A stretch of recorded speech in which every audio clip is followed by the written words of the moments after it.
देवी परात् परा भगवते जा शक्ति रूपिणी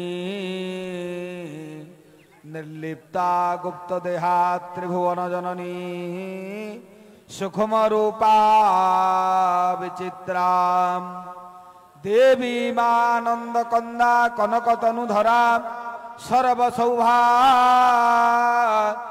रूपा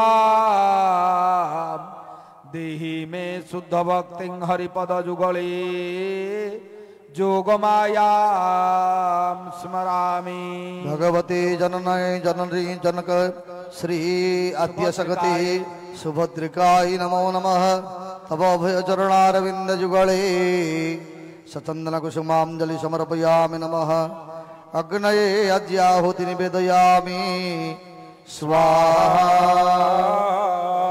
ओम हिरण्यवर्णां हरिणीं सुवर्णरजतस्रजाः चंद्रां हिरण्मयीं लक्ष्मीं जातवेदो भावः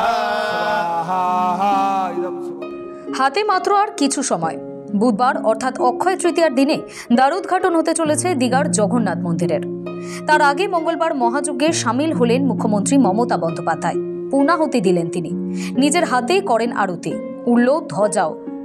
গত রবিবার 5:30 পুরীর নিয়মে দীঘায় জগন্নাথ দেবের প্রাণ প্রতিষ্ঠায় শুরু হয় আচার অনুষ্ঠান। মঙ্গলবার শাস্ত্রীয় মতে শুরু হয় পুজো পাঠ এবং হোমযজ্ঞ। জগন্নাথ দেবের মূল মন্দিরের সামনে হোমযজ্ঞ করার জন্য তৈরি করা হয়েছিল অস্থায়ী 8চালা ঘর। মঙ্গলবার থেকে সেখানে দুবেলা পুজো এবং হোমযজ্ঞ চলে। পুরীর মন্দির থেকে 57 জন জগন্নাথ দেবের সেবক এবং ইসকন থেকে 17 জন সাধু তাতে সামিল হন।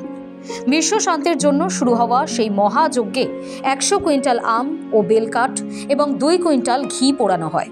মহাযজ্ঞে পূর্ণাহুতি দেন মুখ্যমন্ত্রী মমতা বন্দ্যোপাধ্যায়। নিজের হাতে আরতিও করেন তিনি। বলেন, মা মাটি মানুষের জন্য পুজো দিয়েছেন তিনি। মমতার কথায় মা মাটি মানুষ ভালো থাকলেই তিনি ভালো থাকবেন। ইন্টারন্যাশনাল প্লেস অফ টুরিজম হয়েছে। Of course it is pride of Bengal and pride of country also.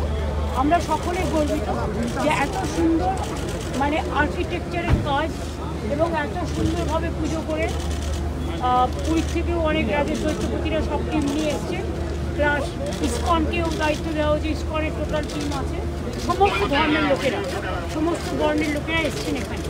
যতটা সম্ভব চেষ্টা করেছি অন্তর দিয়ে, হৃদয় দিয়ে।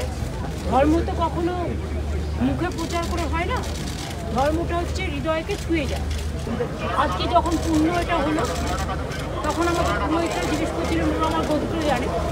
আমরা আমার গোত্রে আমি পুজো করি, আমি পুজো করি সবার জন্য মা মাটি মানুষ করছে। এটা আমার চিরকালের অভ্যাস।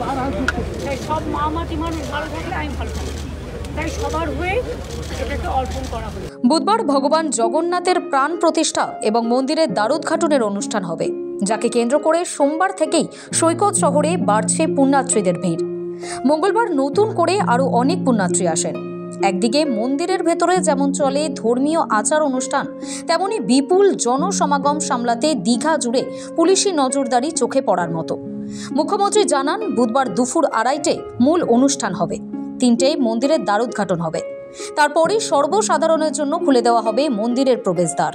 বেলা 2:30 থেকে প্রোগ্রাম শুরু হবে এবং 3টের সময় দ্বারোদ্ঘাটন হবে। দ্বারোদ্ঘাটনের প্রোগ্রাম কমপ্লিট হয়ে যাওয়ার পর থেকে পাবলিকের জন্য খুলে দেওয়া হবে। দীঘায় জগন্নাথ মন্দিরের উদ্বোধনকে কেন্দ্র করে গত 25শে এপ্রিল থেকে শুরু হয়েছে হোমযজ্ঞ। রাজেশ দৈতাপতির পাশাপাশি পুজোর আচার অনুষ্ঠানের জন্য পুরী থেকে দীঘায় এসেছেন আরও 57 জন সেবক। এছাড়াও ইসকনের 17 জন সন্ন্যাসীর তত্ত্বাবধানে চলে যজ্ঞের কাজকর্ম। মন্দিরে জগন্নাথের প্রাণ প্রতিষ্ঠার আগে মোট 1 কোটি বার নরসিংহ মন্ত্র উচ্চারণ করেন সেবকরা। শেষ হয়েছে বাকি দেবদেবীর আহ্বান পর্ব, হয়েছে জগন্নাথের দুধ স্নানও। পুরীর মতো এখানেও সুদর্শন দেব, দেবী লক্ষ্মী, বিমলা ও সত্যভামাকে অধিষ্ঠিত করা হতে চলেছে।